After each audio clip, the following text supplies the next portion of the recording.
Today we have Albert Bichot, a Burgundy producer. Hi, Matthieu. How are you? Hi, fine. What about you? I'm doing well, thank you. Matthieu Mangenot, who is the Assistant Technical Director for Albert Bichot in Burgundy. And Matthieu is going to be discussing a lot of details about Burgundy. He's then going to be discussing some of the winemaking, grape growing techniques that Albert Bichot uses to produce its wines, and provides some of the history and background information for Albert Bichot, which is a very, very prominent Burgundy producer that's been around for almost 200 years. After that, we're going to be getting into a tasting. We have an excellent Gevrey-Chambertin to taste, as well as a Pommard. And we're going to be also discussing some information about those regions so you can understand the proper context for those wines as well. If you could please maybe start out by talking a little bit about your background and what it is that you do for Albert Bichot. I worked for Bichot now for more than 15 years. Studied agronomy and winemaking 20 years ago. And I first started working in the Beaujolais area, so just south of the Burgundy area.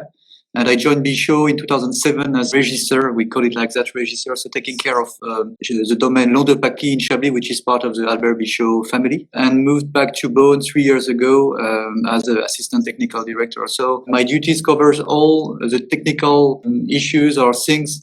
So from the grapes, from our own vineyards, up to the bottle at the end of the line. This means everything that's in between is covered by the technical department. So we, of course, everything of the plantations, decision of harvest, type of winemaking, of course, all the strategy of blendings and tastings, stock reviewing, as well as also bottling strategy and everything that's linked with the product itself. So it covers a quite wide area, and as well we have a lot of grape contractors, so people that are working with us from who we're going to buy some grapes or musts. So we also deal with these people, choose who is working with us, discuss the prices and everything. So it's the technical field which is covered by technical service. Yeah, so that's pretty broad responsibility then. I know in the United States, a lot of times they'll divide things up between winemaking and then the vineyard and vineyard management and have two separate people in charge of those things. But you cover everything then. Yeah, you're right. Indeed, as you look at the way we are organized, of course, we've got winemakers below as well as viticulturalists who's going to take care of the different section of the work. But we also discuss with these people and it's under our control. So in the field themselves, you've got very specific people, and of course we divide. One going to be more focusing on winemaking, and other may focus more on vineyards. But that's the same kind of things. Well, I know Burgundy is kind of a complex, intimidating region for a lot of people. So maybe we could start out you just giving kind of an overview of the Burgundy region. And I know many people know that it's a very, very special wine in a special region. But perhaps you can explain why that's the case and a little bit about the history of it. Yeah. So Burgundy has a very long history. So it started with a Roman more than 2,000 years ago. So it's been now a very long history of we know of vineyards being installed in the area. Burgundy today is starts in Chablis. So Chablis, which is just south of Paris. It's 1.5 hour drive south of Paris, and goes down to Mâcon. Mâcon, it's 200 kilometers south of Chablis. So it's less than 2 hours drive from Chablis to the south of Burgundy, which is Mâcon. And in between, you're going to find, of course, Beaune, and all the vineyards linked with Beaune, Côte de Beaune and Côte de Nuits, which is right in the middle of the two. So it's a quite big region, if you think about it, locally, but in terms of size, it's only less than 29 or 30,000 hectares. So it's not very big. And the characteristic of the region is to benefit from a very good weather, climatic conditions. We have a semi-continental weather climatic profile, which means our summer is going to be quite warm, and usually the level of sunshine is quite high in summer. We also benefit from the oceanic rains in spring. So in terms of reserves of water reserve, it's quite interesting. And the winters may also have the influences of the continental area, which is from the east of Europe. And so our winters may be quite cold. But as a result, the growing grapes with delicacy, like we have in Pinot Noir and Chardonnay, especially you see the climatic conditions of summer are very, very, very interesting. Most of the time, the vineyards are facing west. That's the case in the Côte de Beaune and Côte de Nuit, on soils that have been formed 150 million years ago. So between 150 and 180 million years ago. Previously, the sea was covering the entire area. So you find a lot of limestone, and that's the base of our soils here in Burgundy.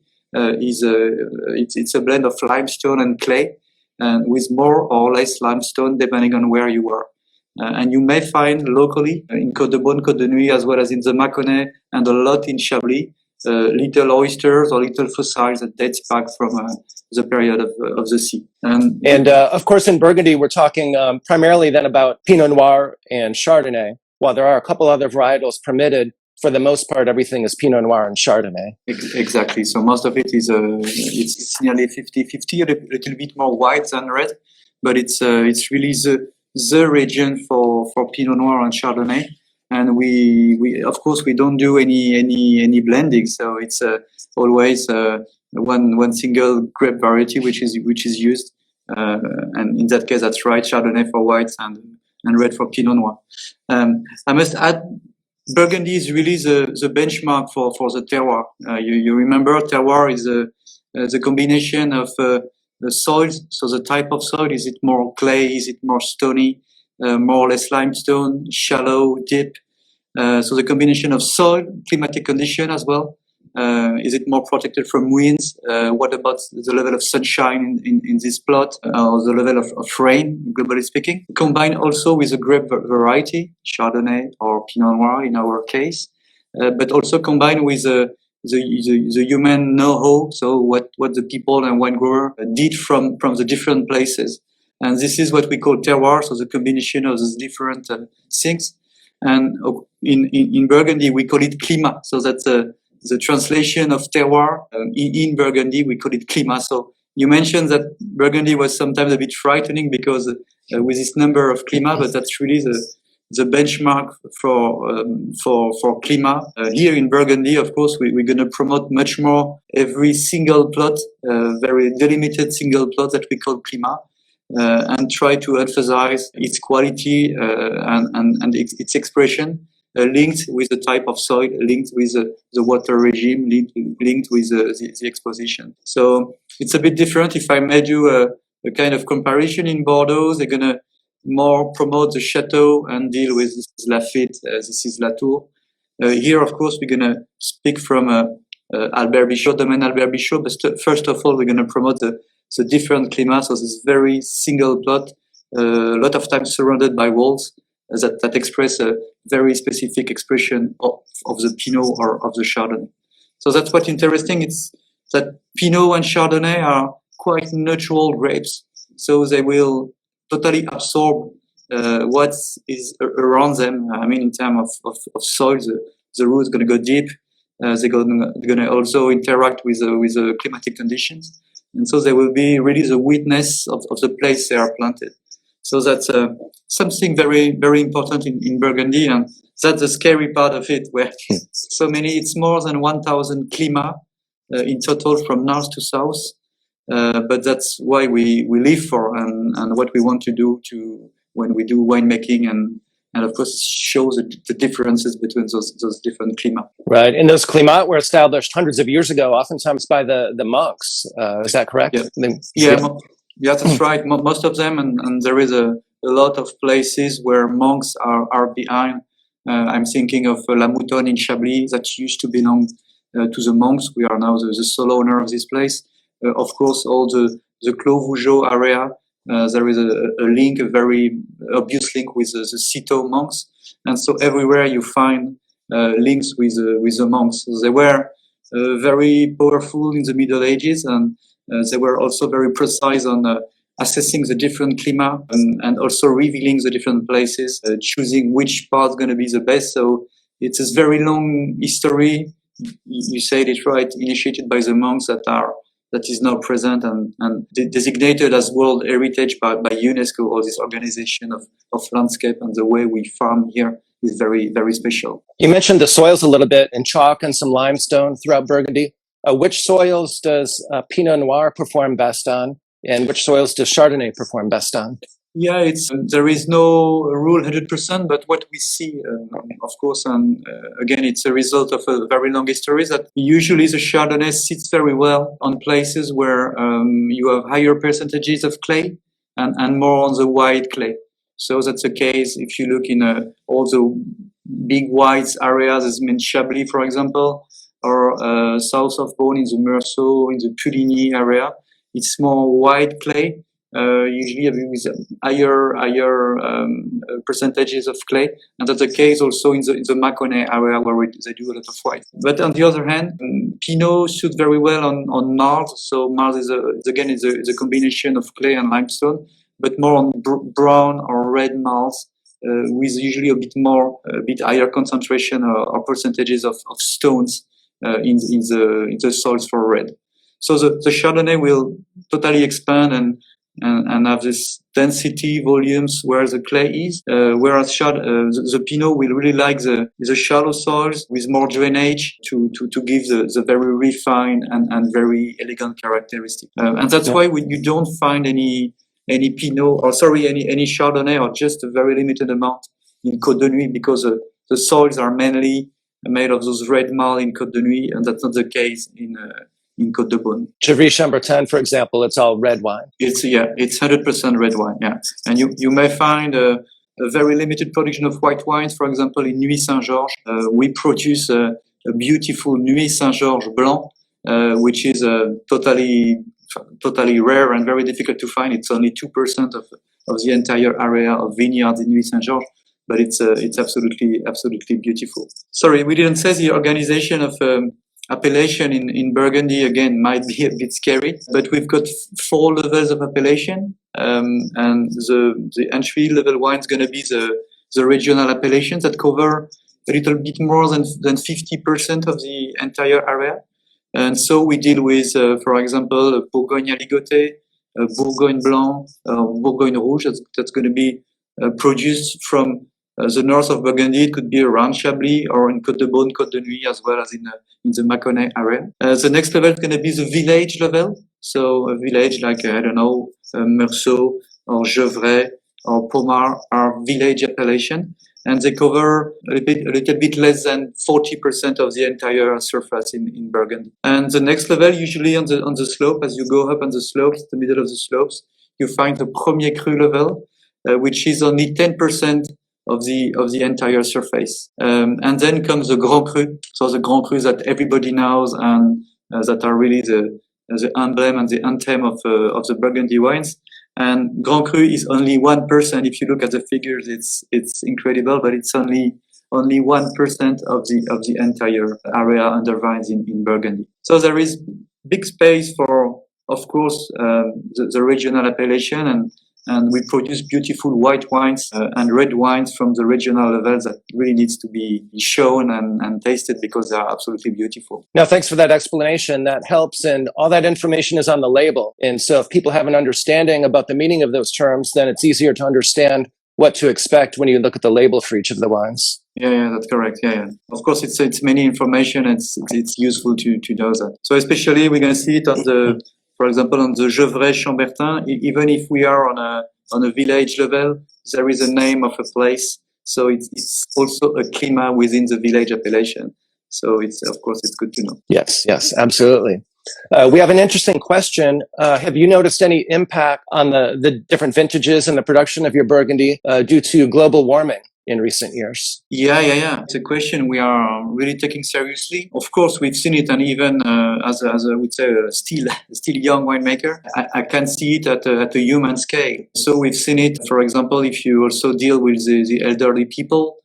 They were harvesting for most of the vintages. They were harvesting in October, mid-October. For us, until now, it's more mid-September. And we've seen in the recent years, 2009, 15, or more recently, 2020, we've seen harvest in August. So for sure, there is something changing, and date of harvest is very, very easy to see. But also on the style of the wine. Again. 40 years ago, they were struggling to perfect ripening and have the perfect balance between acidity and level of alcohol and phenolic maturity. Today, it's much more easier to get, and we could say that until now, global warming has really helped Burgundy in terms of precision to get rid of you see some tannic aspect or too green character that we maybe could have in some vintages on the reds. Of course, it's big changes, but we work on this, and it has been the case since decades and centuries with all the family of wine growers adapting their techniques in the vineyards, adapting their techniques in the cellar as well to cope with the changes. So what we see more recently is vintages with higher level of alcohol, so we have to deal with that. So it's never excessive, but it's higher compared to what we are used to. And also the acidity, so the balance between acidity and alcohol is something we have to take into account much more than 10 years ago. So even when we decide to pick, assessing the acidity, testing the grapes in your mouth is something we now use in much more widely than maybe 20 years ago, because it's more important today. Yeah. Is that earlier harvest time then an effort to preserve acidity? Yes.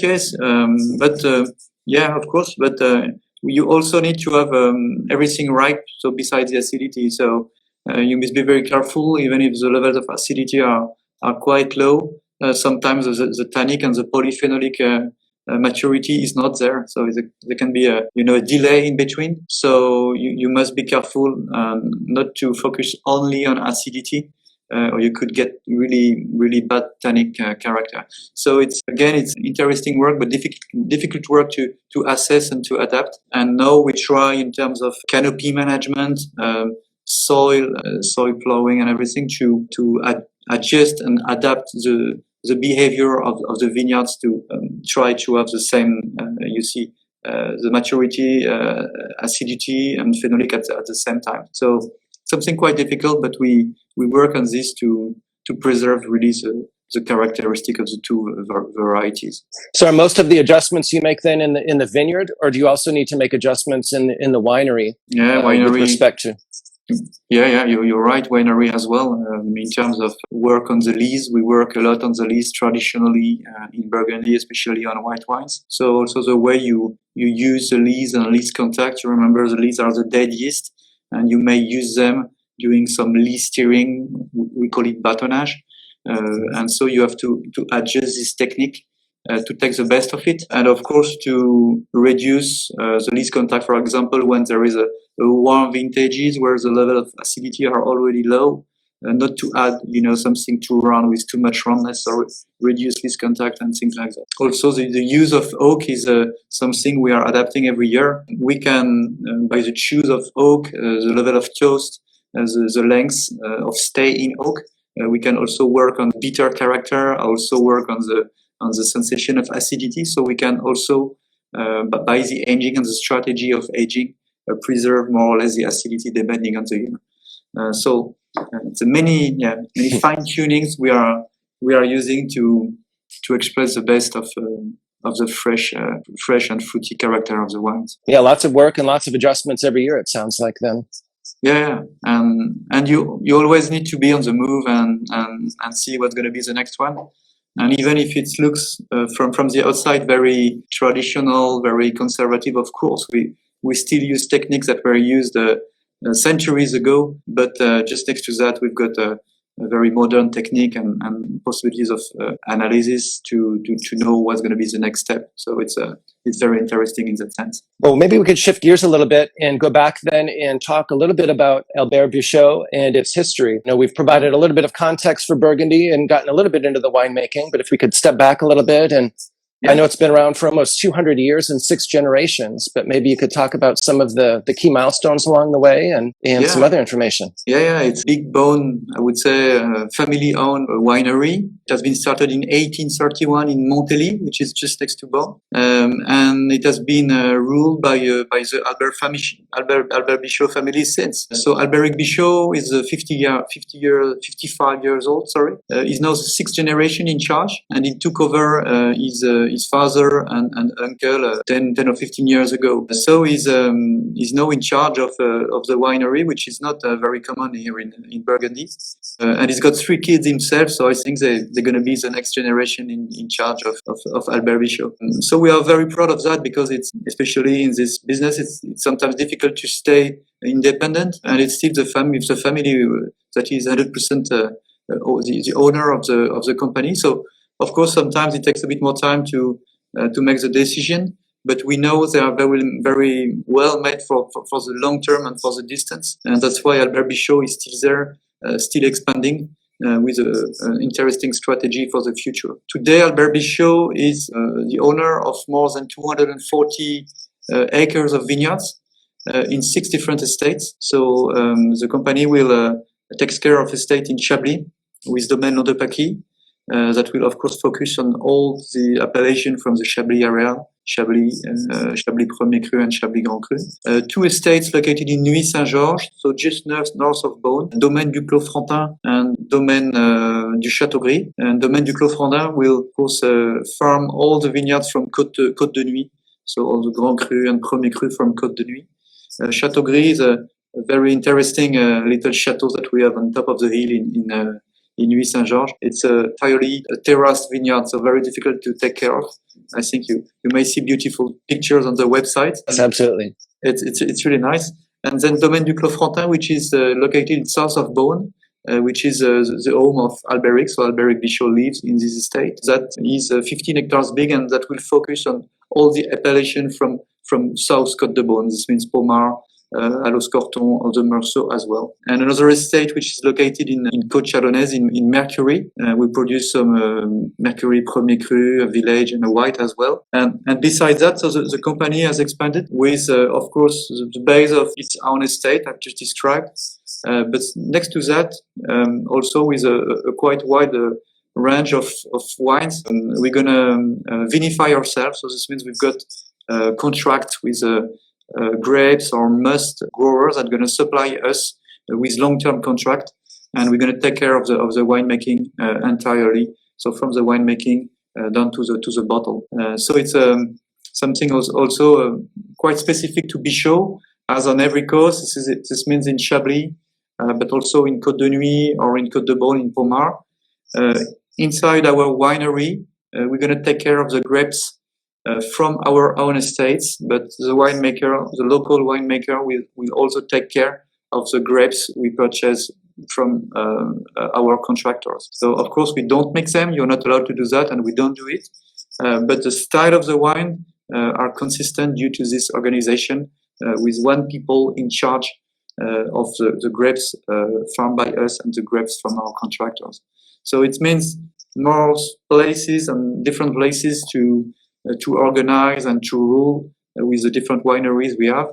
We think it's quite consistent in terms of strategy. You don't farm and you don't vinify a Chablis like you vinify a Meursault. You do not exactly ferment and maybe punch or pump over on Nuits-Saint-Georges compared to Pommard. So there are little tricks locally, and we try to keep those different strategy alive by this organization. Right. Certainly there are some negociants who purchase finished wine. And so there, by maintaining control over the winemaking process, I'm sure you're able to achieve more consistency then between the wine produced from your own fruit and that which you acquire from your contractors. Yeah, absolutely. But you're right. It's very easy to explain, and it seems quite natural to do that, buy the fruit and make the wine ourselves. But it has been a strategy decided 20 years ago that needed a lot of time, a lot of money, space, also hire more people. So it was a real family strategy for Bichot to say, I want to go in that direction because I believe in the winemaking and what we can add on winemaking in terms of touch, in terms of quality as well. And we see it when we sometimes taste some bulk wine. We are shown there is always a quite big difference. So it's very difficult to find the same level of quality. So this strategy is now, it took a while to build a different winery, to maintain everything and be sure everything is working properly. But now we see the results, and in terms of you said consistency, it's really helpful. Sorry, I wanted to add a few words about organic. So we decided to farm organic more than 10 years ago. So all our estates are run organic. Organic practices have been used for more than 10 years on the vineyards, on the different estates. And we have been officially certified organic a few years ago. So we are using the techniques, but we are not looking for the official stamp. That's the case now it has begun in 2018 with the official stamp of organic. So again, it was a strong belief for the family that we all share here in the company, that a way to produce sustainable organic was a good way to do that. Take care of the workers that work in the vineyard, take care of the environment, not using a pesticide anymore was an interesting thing. So it started more than 10 years ago, and it's still working quite well, with Chablis being one of the last to be converted into the organic practices. So it's a difficult job. You see in some vintages where rain is excess and where it's difficult. But we never quit. We never quit the strategy. So it's still expanding, and we are very proud to be one of the first family to be involved at a large scale on the organic farming. Yeah, that's certainly very difficult in the Burgundy region, where you can have some inconsistent weather, as you mentioned, some rain and other things. Certainly in an area like Châteauneuf-du-Pape, it's much more common because they have much warmer weather and they have the wind that can prevent the fungal disease. But in Burgundy, it's definitely a challenge, isn't it? Yeah, it is. Yeah, and as you drive from from Montpellier to Champagne, of course you see less and less people involved in the organic practices because of what you mentioned. And in some years, especially level of rainfall can be quite important. So it's never tropical, of course, but for us, if you have got some rains every 2 or 3 days, I'm thinking about 2012, for example, or 2016. Downy mildew can be a problem. So you need to be very focused, especially on the organic strategy. So go back and apply your treatments and everything. But luckily, those past few years, we mentioned global warming. It has really helped us with absolutely no disease, no downy, no powdery mildew, absolutely nothing, because of summer. Very easy to take care of in terms of disease. Excellent. Anything else you'd like to mention about the winemaking philosophy at Albert Bichot? Yeah, after we don't act a lot on the on the grapes themselves, so try to keep them as natural as possible. So of course we use very classic techniques. This means for the white wines. So beside Chablis, the white whites in Côte de Beaune, we are using barrels. So it's fermentation in oak, traditional 228 liters barrels, or more and more 350 liters or 500 liters. To escape a little bit from the wood and keep a bit more freshness, like we have mentioned. And for the reds, we're going to use open tanks, so open wooden tanks, very traditional shape, and it's a combination of pump over and punching.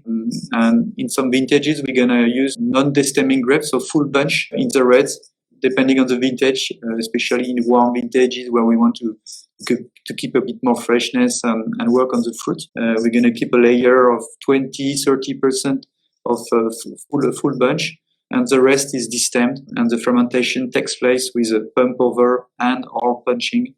And again, depending on the level of appellation, it could be 20 or 20, 21, 22, 20, up to 28 days of maceration. Pressing occurs, and then we're going to store the wine for aging right after the pressing, so a few days after pressing, in barrels for 14 to 16 months stay in oak before bottling. So again, it's very classic. We do a lot of adjustment on oak treatments, level of new oak or not, regime of toast of the barrels, but it remains a quite classic process on the winemaking side. Yeah, you mentioned the whole bunch fermentation, including maybe 20 to 30% of whole bunch certain years. What impact does that whole bunch or whole cluster fermentation have on the finished wine when you're able to include it?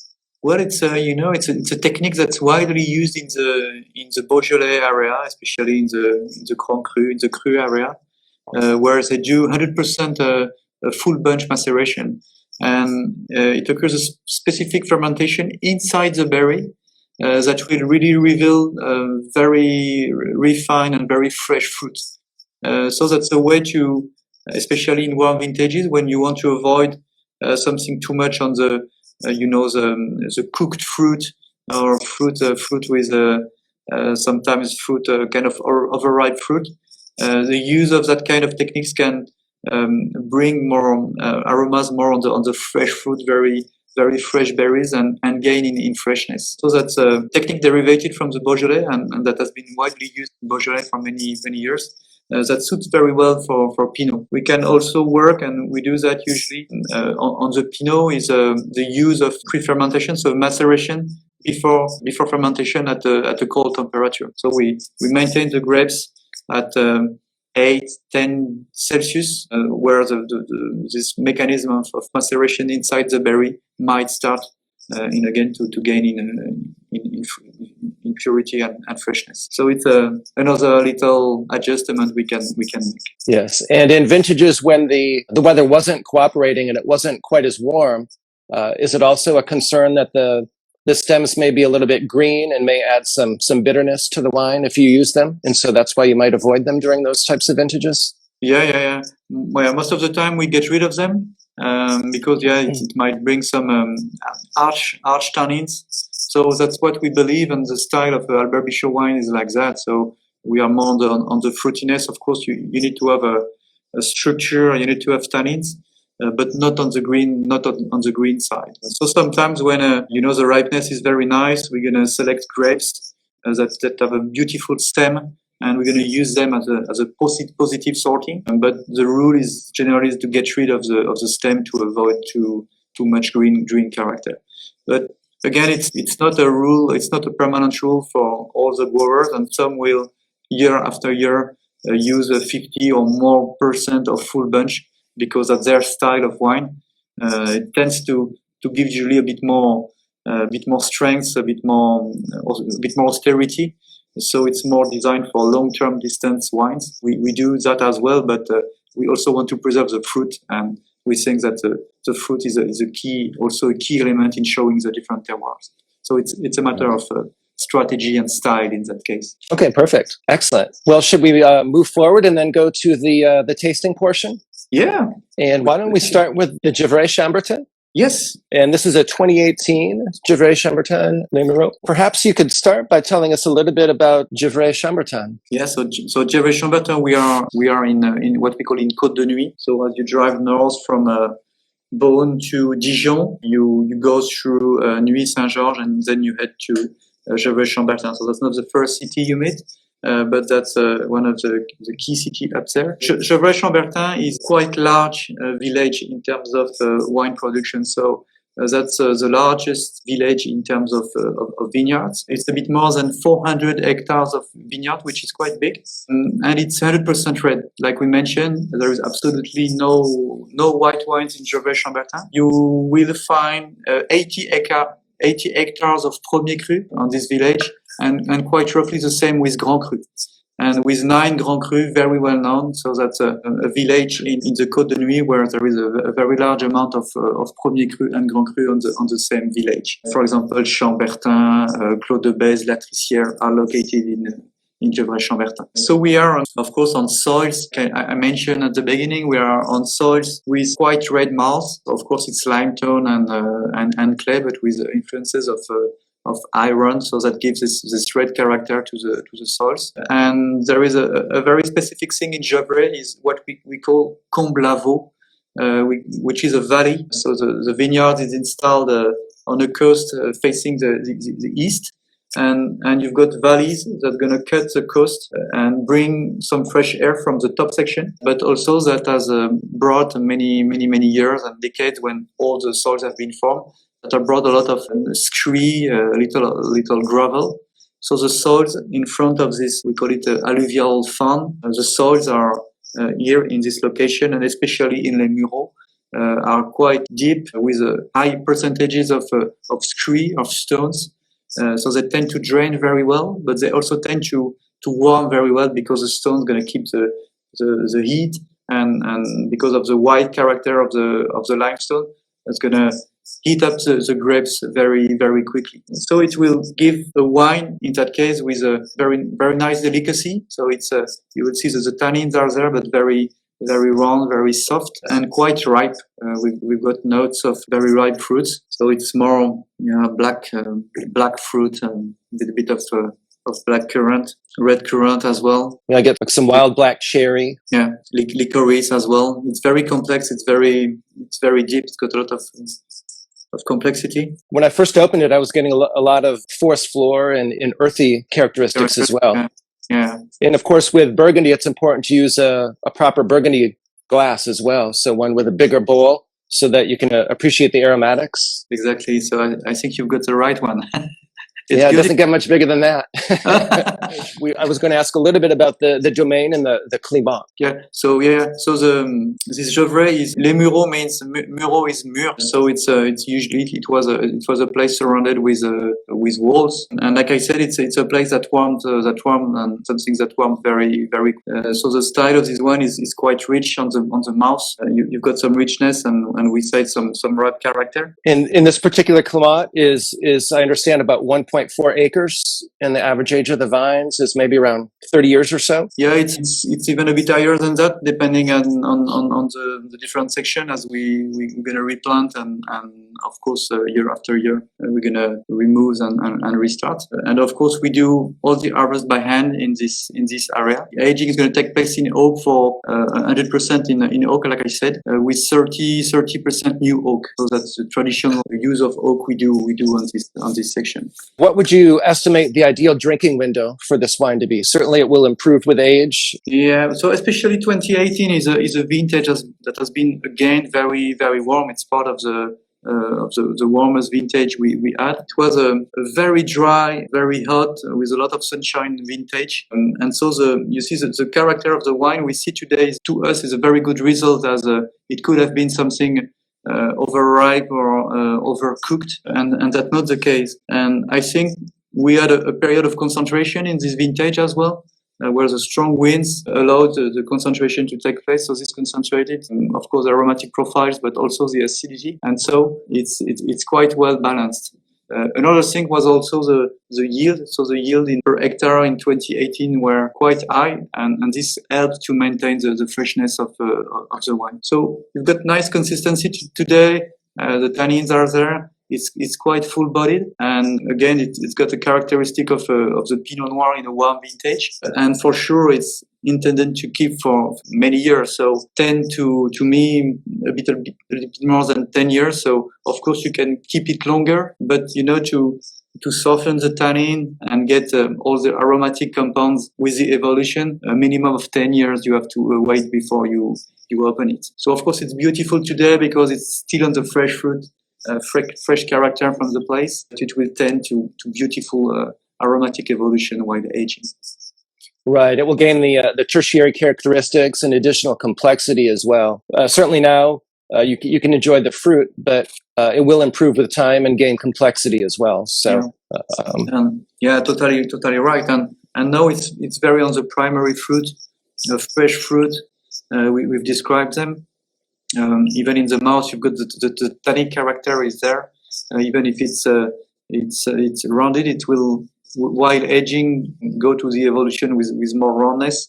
It will also gain again in density that it has already today. After, it's really a matter of taste, and some people will really enjoy the fruitiness that is shown today. But to me, you definitely have to store it in your cellars and call your friends in 10 years.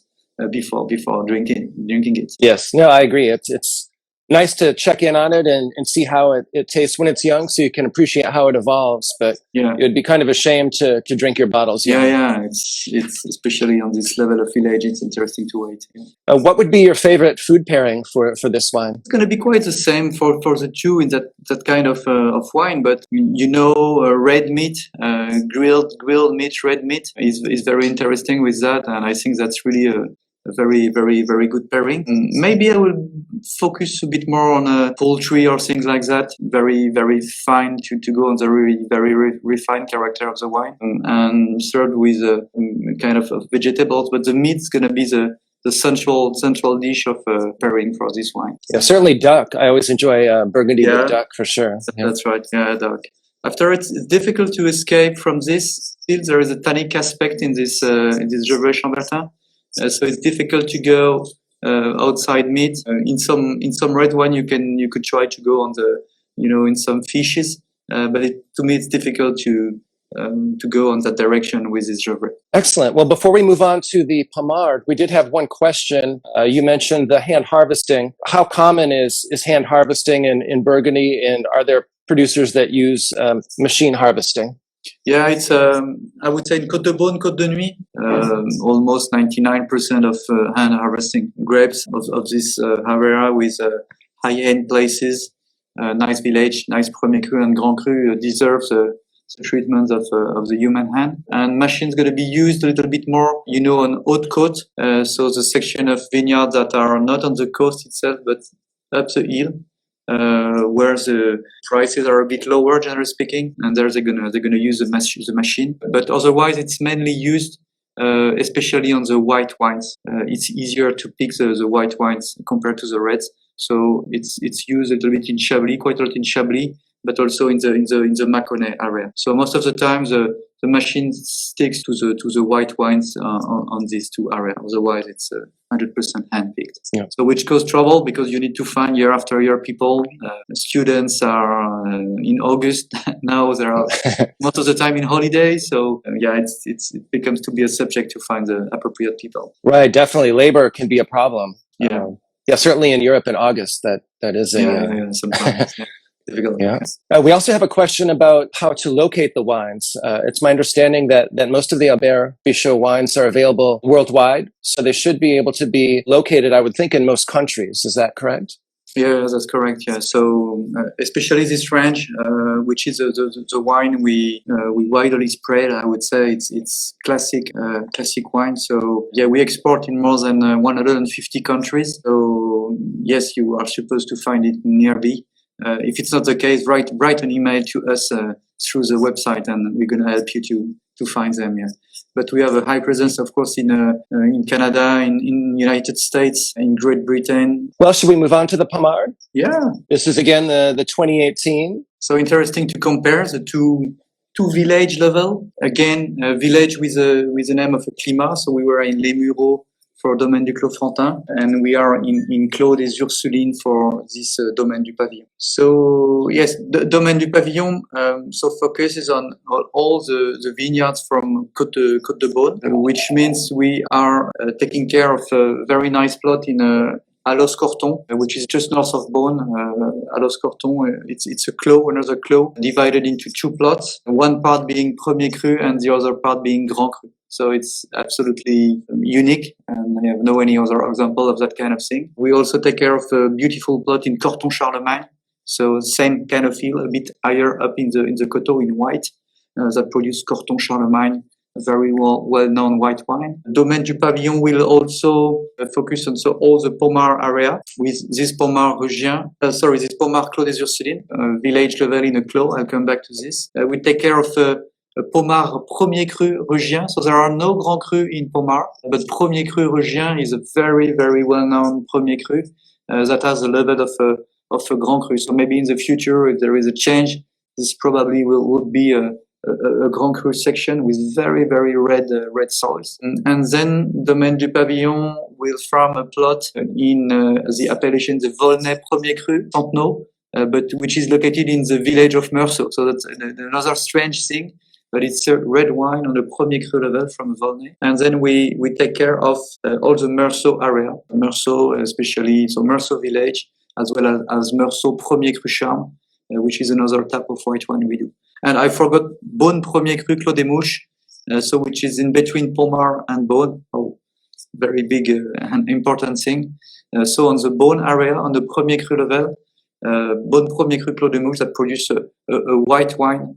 Again, 100% oak with quite nice density and beautiful acidities. So that's all that's happening in Pommard with Domaine du Pavillon. So excellent. Before we move on, perhaps we could just define a couple terms so that everyone understands what we were discussing.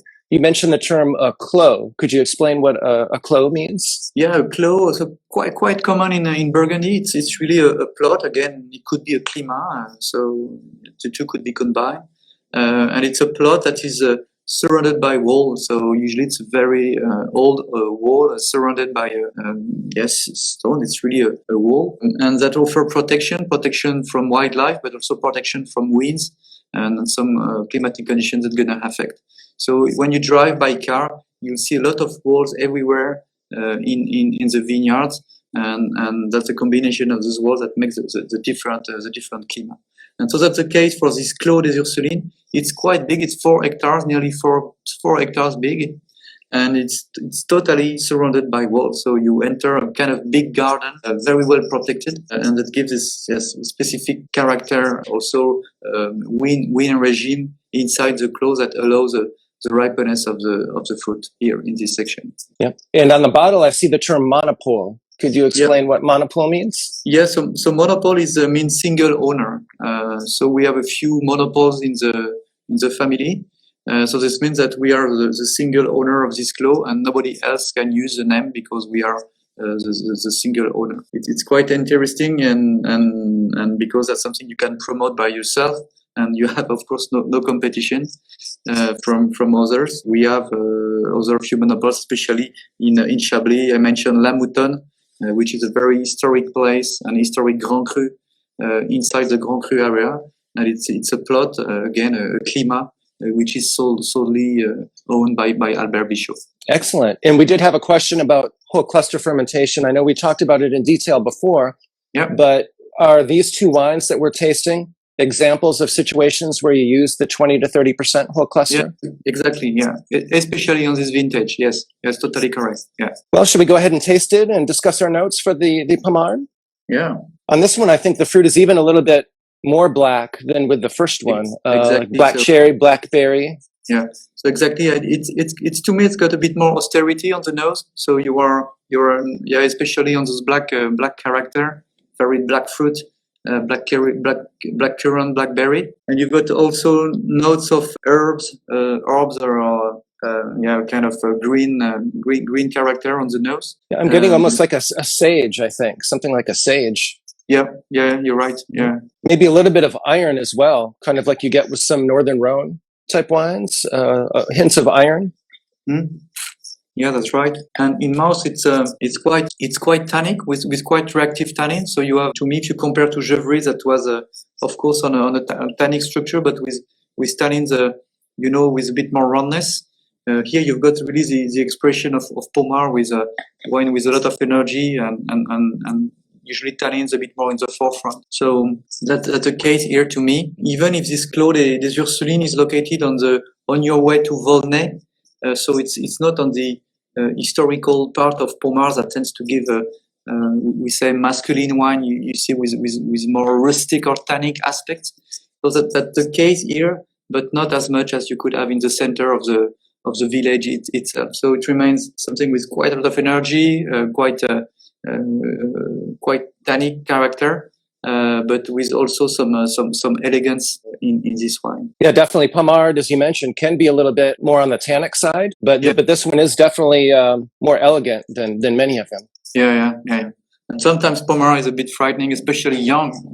On that kind of vintage, it can be almost on the green side, and that's not the case because of the location of this Clos des Ursulines. It's also just next to Premier Cru Clos Micot, which is a very famous place. So this tends to bring the elegance and a piece of Volnay in a way, as the soil in Volnay will give a lot of elegance. In terms of the drinking window, would you estimate the drinking window for this wine to be pretty similar to the Gevrey? Yeah, I would add a few years as because of the tannic structure and the beautiful balance it has. So I probably would add 2 to 5 years old more in order to gain and to establish all the notes of the Pinot and the evolution, and also really to soften the tannic character. So it's got the beautiful body and structure to go very, very far, and I will definitely use this and open it in 10 to 12 years.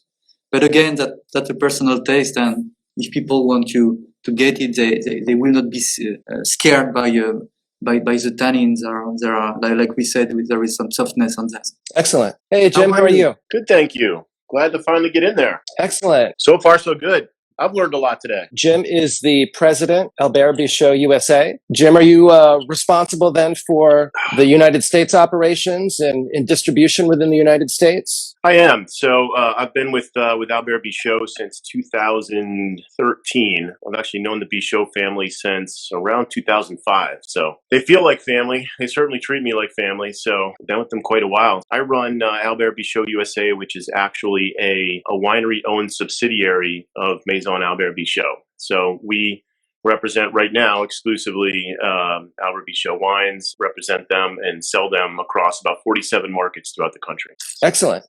And we had a question about availability for some of these wines. Are the wines we're tasting today then generally available throughout the United States? Yes, so especially when it comes to a village level wine in Burgundy, with respect to village level wine in Burgundy, they're widely available, but that also kind of a tricky term when it comes to Burgundy. So yeah, these wines are available across most of those 47 markets. I can't tell you exactly which ones they're not in, but 80% of the wines that we bring into the U.S. Have some sort of allocation or cap to them.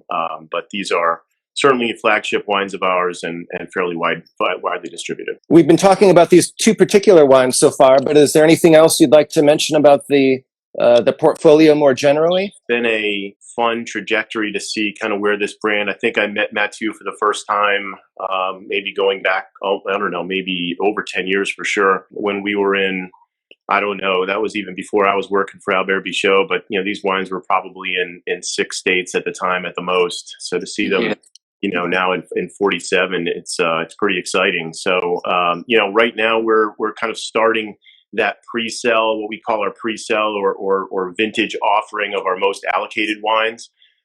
So that's where we're showing these wines across the country and to different buyers, to different restaurants, to different distributors. And they're bringing these wines in after tasting them and after seeing what's available and buying for, you know, these wines to be on the shelf and the list down the further on into the year.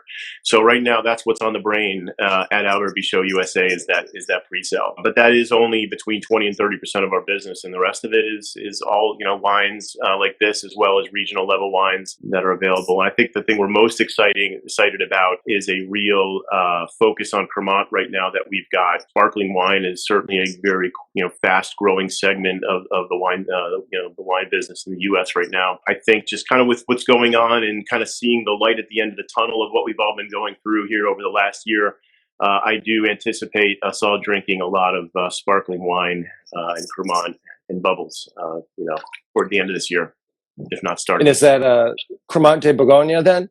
It is Cremant de Bourgogne. Matthieu maybe can talk a little bit more about the winemaking, but you know, we focus here in the U.S. on the Cremant de Bourgogne, which is you know, Chardonnay and Pinot Noir, and the Rosé, which is Chardonnay, Pinot Noir, and Gamay. These particular wines here, the Gevrey-Chambertin and Murots, that's about $75 on the shelf. And the Pommard, the Clos Ursulines, that's about $80 on the shelf. For those who are overseas in the United States, we have a 3-tier system. And so oftentimes the prices in the United States are a bit higher than what you might find in Europe. So it's definitely important to check your local pricing, as you may be able to get a better deal than some of us in the United States. Yes. The problems of technical stuff, sorry.